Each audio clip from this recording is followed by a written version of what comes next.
Bonjour à toutes et à tous, aujourd'hui je vais vous présenter la caméra embarquée Camileo X-Port de Toshiba. Bon alors, comme mon frère s'est acheté cette caméra, je me suis dit que j'allais vous faire quelques petites vidéos dessus, à commencer par un déballage.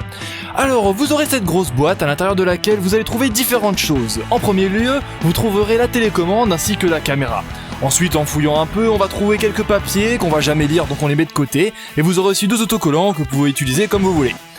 Enfin, on va pouvoir récupérer deux boîtes à l'intérieur desquelles se trouvent des accessoires. Une fois qu'on les a triés, on peut voir qu'il y a tout ce qui concerne la batterie et la recharge de celle-ci. D'ailleurs, on peut remarquer que l'embout de la prise est plus fine que celle de la GoPro, mais bon, ça on verra dans un test comparatif. En ce qui concerne le chargeur, vous avez deux adaptateurs, un pour les prises anglophones et une autre pour les prises françaises. Passons aux autres accessoires, vous avez tout ce qui concerne les fixations adhésives, vous en avez deux plates et deux bizarres. Les deux bizarres, c'est pour l'utiliser pour le surf.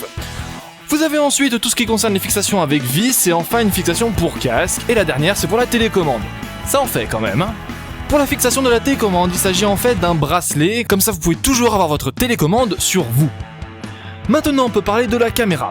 Voici à quoi elle ressemble avec son boîtier, et à quoi elle ressemble sans son boîtier. Alors, faisons un petit tour.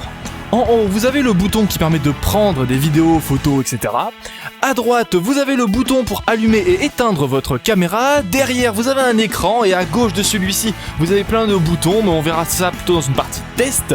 À gauche, vous avez un petit loquet et quand vous le déverrouillez, à l'intérieur, vous allez trouver la batterie, vous allez trouver une prise HDMI, la prise pour recharger votre batterie et enfin la carte mémoire. Pour terminer, en bas, on a un petit trou qui nous permet de visser notre caméra à un trépied. Voilà, donc maintenant si j'allume ma caméra, j'ai une petite LED verte qui s'allume devant. Ça y est, on peut commencer à filmer, mais ça sera pour la prochaine fois.